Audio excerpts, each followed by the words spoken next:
It's crazy how much devs can be off the mark when it comes to what people want to enjoy. Yeah, I think it's not just devs, it's everyone. One of the hardest things in this world is learning how to do marketing well. Any company, anything. You will have such a clear vision in your mind and be like, I know what this is. This is going to be so cool. It's going to be so great. And then you launch it and nobody gives a fuck, right? You see it with streamers. You see it with VTubers all the time.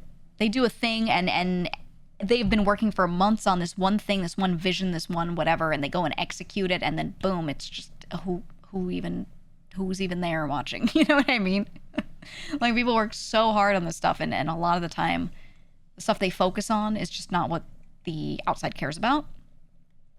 And it's marketing, right? Thank you for the raid. So I think it's the same thing with devs not getting what the player base wants, right? Making something for yourself and making something for other people are just very different, and most people don't know how to make things for other people over themselves. You know what I mean? You know what I mean? So like, indie VTubers only kind of market their debuts and then barely ever try to promote themselves after that. Yes and no. Yeah, it's partially that they don't know how to, but it's also that the end product isn't what people want a lot of the time. I genuinely, I think so many people lose out on people wanting to watch them after like seeing an initial picture of them or seeing a PNG or seeing a stream for a couple seconds, because people just don't like their designs or they don't like the model art and stuff. And I genuinely, I've had many times where a friend who's usually like a smaller streamer especially, but some bigger streamers too, that have showed me a picture and been like, yeah, I'm getting a model and here's the sketch from the artist. And I look at it and I'm like, this design is busy as hell. There's no cohesion. There's no, and this is usually because they've asked, like, what do you think, And I'm like, no one wants this. And they're like, oh, I thought it looked great, And that's something that's just common. I think few people have a really good eye for that kind of thing. So everyone's gonna feel that way if you launch and you're like, yo, here's me and what I look like. Obviously there's personal preference, but a lot of people are gonna look at it and be like, I don't like this, right? So I try to tell my friends straight up what I think and be like, yeah, I see your vision, but this ain't it. This execution ain't it, Because it's just true that, yeah, some people just kind of don't get it. And a lot of the time they're making something for themselves and not the audience, which I think is fine. If you're just a hobbyist, then it literally doesn't matter. But then they'll be like, I don't understand why I don't grow. And I'm like, well, you have to switch in your brain of, it's not about me. You know what I mean? There could be a mix, but but I think that's the same issue with developers, right? Same exact issue with developers and games. It's all just marketing in a way, and it's not just about how you market your product. It's about what you make, right? If the intent is to make something for other people to buy and play, then you have to make it for other people. But they don't always do that, right? He said, I have a gripe about that, specific to tokusatsu-related VTubers. They keep making VTuber models with full helmets that can't really emote or talk, and that's just no good. Yes, I agree. And I tell them there are so many ways you can have the helmet have, like, essentially a screen that has some sort of cartoony face on it that can move around and emote a lot, because people need to see that you're talking, but they just don't. They're like, nope, this is my design. He's got a helmet. And then, yeah, they might as well be a PNG. I feel you. Nora's does well. Nora also just moves around. Like, Nora's has eyes still, even though it's a helmeted face. And there are things that move based off of expression. It also doesn't have to be the face that moves. There can be more body or head movement based off expression as well. And that's the thing, is like, it just needs to fit. Also, Noro's voice suits something that doesn't have like that facial emoting as much, but more physical emoting. It just suits Noro's personality, So that's why it works.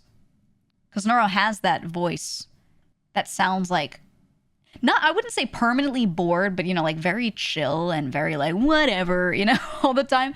So that's a person whose personality suits that. But sometimes you'll get someone who's like, oh, I'm a tokusatsu guy, whatever, and the dude sounds super excitable, but then there's just a helmet on the screen that has no expression, So it has to suit you, right? I mean, there is a non-armored version too. There is. Yeah.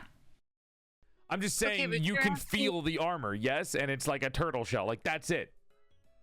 Well, that would, like, imply I have a central nervous system to feel with. No, you could feel without a central nervous system. It's magic.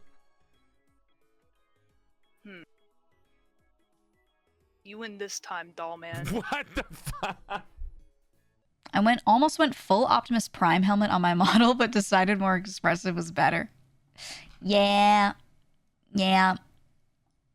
Again, like, you need to realize that you can always have these things as cool toggles. You can always have them as cool toggles. But at the end of the day, if you're trying to be a streamer or a content creator and you want people to, like, feel what you're feeling, they're gonna need to see something that has some some expression, some emotion. And it doesn't have to be a face exactly, but it has to be something, right? Yeah, head and shoulder movements, yeah. Yeah. Which can be done. You just have to talk to people and you have to plan that stuff out. Figure out how you're gonna do it. If I became like a full-on VTuber, I want like a see-through water model with a reef inside for eyes and mouth, but like that is insane in all ways. You would, like, it's doable, but you'd have to spend at least $10,000 to get one that's good.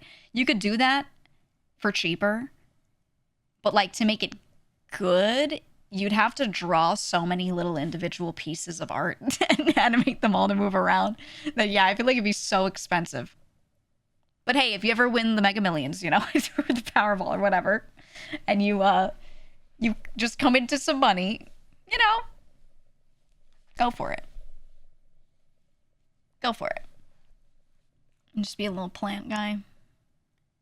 You know, I think about it all the time, and I'm like, I really like what using a little shitter model, like a little stupid gremlin, whatever, does to people's personalities.